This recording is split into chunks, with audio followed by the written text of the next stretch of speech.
Saya Titania yang akan memandu jalannya acara pada sore hari ini. Bapak dan Ibu, untuk membuka acara ini secara hikmat, marilah kita berdiri sejenak untuk menyanyikan bersama lagu kebangsaan Indonesia Raya. Kebijakan apa aja yang diikuti dan bagaimana kita bisa menyelaraskan, artinya sinkronisasi, kolaborasi antara universitas dan fakultas sehingga terjadi sinergi yang luar biasa.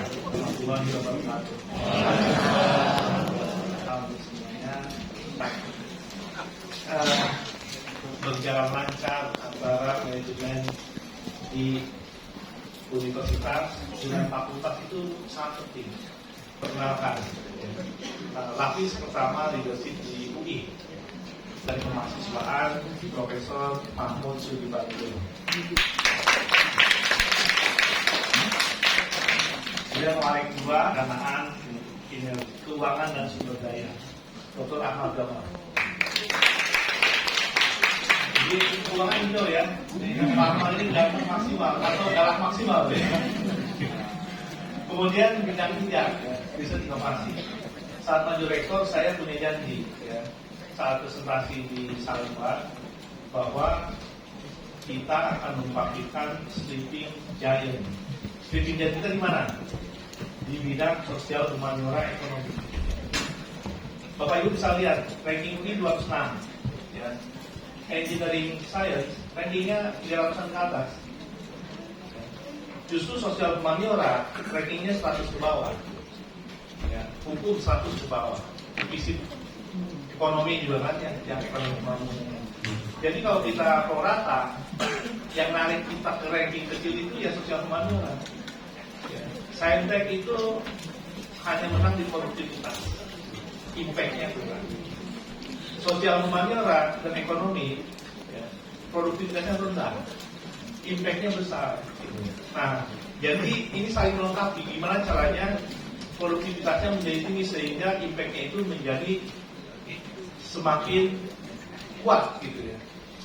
Nah, saya udah niatkan saat itu Walek Isbidang Inovasi akan saya angkat dari sosial humaniora. Nah itu saya cari ya. Ya Pak boleh buat akhirnya kita kembali ke objektif ya. Sudah saya cari yang memiliki produktivitas, rasio produktivitas dan impact yang terbesar. Indeks itu kan rasio dari productivity per citation gitu ya. Nah, nggaknya ke indeks ya, indeks yang diakui kan gitu ya. Nah, tidak pernah kita dosen sosial humaniora yang indeksnya saat itu saya hubungi itu 18 ya. Untung saya 19 ya, dan kalah ya. Malu juga kalau kalah kan gitu. Saya 19, 18 sekarang. Saya dengar sekarang udah 19, hampir kesalahan. Saya kesalahan jangan-jangan ya, karena udah banyak riset ya. Nah, yang indeksnya 18 saat itu tertinggi di sosial humaniora. Ini Profesor Hamdi Mulyo. Ini artinya apa? Saya ingin bagi Bapak Ibu semua ini ya. Bidang sosial humaniora kan standarnya susah, dikasih ya, susah ini, susah itu. Ada nih 18 ya. Bidang saintek aja banyak yang jauh di bawah itu ya. Artinya kalau bergerak bisa, tapi jumlahnya memang gak banyak yang punya index di atas 5 aja sosial humaniora itu gak banyak. Tapi ini ada yang 18, artinya bisa ya sosial humaniora. Maka saya tugaskan dia paling awal untuk langsung ke berbagai fakultas, di mana cara meningkatkan riset inovasi secara sistemik, ya, tidak lagi sporadis. Nah, ini kemarin sudah dibuatkan mulai dari bikin cluster, keilmuan dan lain-lain. Kemudian Warek 4, ya, bidang infrastruktur dan fasilitas. Nah ini Pak Iwan. Ini kita sudah bercanda ini. Saya tugaskan Pak Iwan untuk merawat fasilitas dan infrastruktur UI. Kalau jadi profesor kan harus inline gitu ya. Jadi saya sarankan inline juga. Ilmunya keperawatan dulu. Nah ini bercanda ya. Kemudian warik itu dibatasi hanya 4, ya, hanya 4. Ada 2 kepala badan. Ya. Kepala badan ini biasanya difungsikan ada BPMA. Ya. Tapi BPMA ini tugasnya skupnya kecil, ya, hanya aplikasi, akhirnya dibawa waris 1 misalnya. Kemudian ada satu lagi SPI, kemudian SAI, itu juga ruang lingkupnya kan kecil ya, hanya terkait dengan pengawasan keuangan.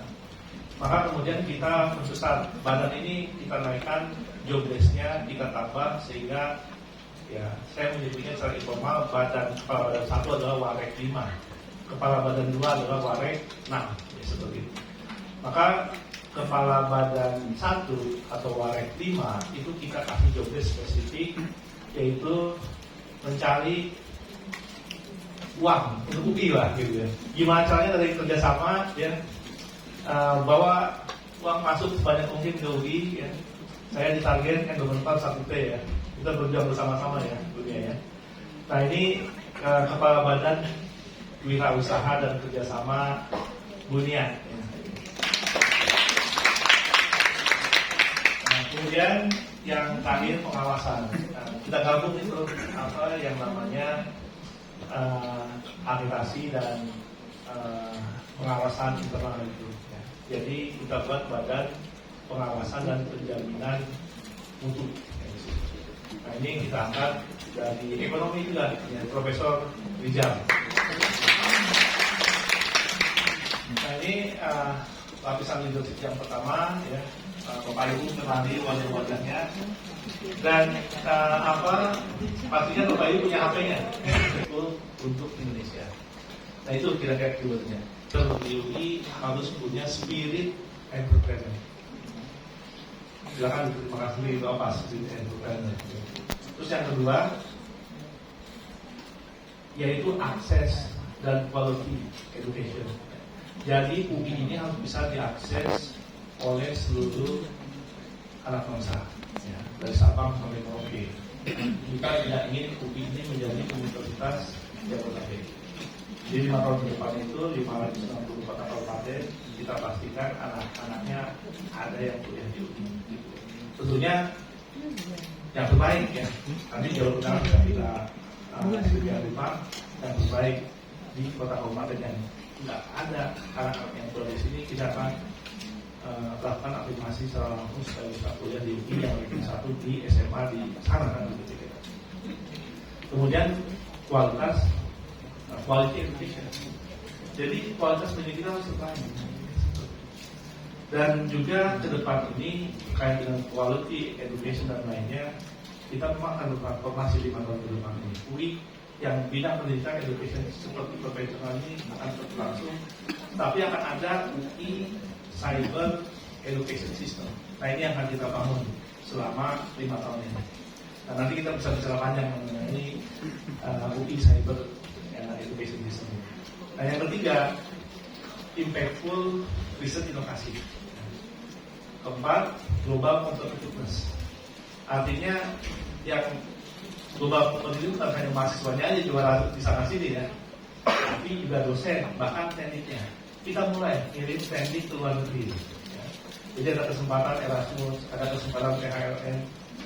Tidak hanya dosen, sekarang yang kita kirim teknik pun sudah ada yang dikirim. Kemudian yang terakhir governance dan kultural transformasi. Ada 15 program bulan dan itu bisa diadopsi semua, bisa diadopsi sebagian, ya, tergantung dari karakter dan state of the art dari fakultasnya masing-masing. Dengan lebih serius, kita sedang proses membentuk lembaga pengelola dana abadi yang nanti pekerjaannya mengumpulkan, mengelola dan menyalurkan. Nah, tadi kita kayaknya connect tulis dan juga Bapak itu kan ada livinnya. Di livin itu ada fitur suka. Masuk ke situ ada fitur dana abadi. Ya, nah, Bapak itu sudah sangat ini ya, 2,4 miliar. Lumayan ya, dibanding biasanya kan lumayan. Dan kemudian juga fakultas nanti akan bisa berpartisipasi dalam dana abadi. Selama ini kan level universitas. Nanti fakultas bisa berperan. Ya. Jadi misal Pak Ibu bergerak keras ini, kemudian bulan abadi dari dari atas jasa jejaringnya Fakultas Ekonomi ini, misal 100 misalnya. Nah 100 ini walaupun terkonsolidasi dalam dana abadi UI, itu alamatnya adalah dana abadi Fakultas Ekonomi UI. Hasil kelolaannya kita akan treatment seperti biaya pendidikan, 75% dikembalikan ke fakultas untuk digunakan bagi mendukung kegiatan Dharma dan kesejahteraan. Kita akan seperti itu.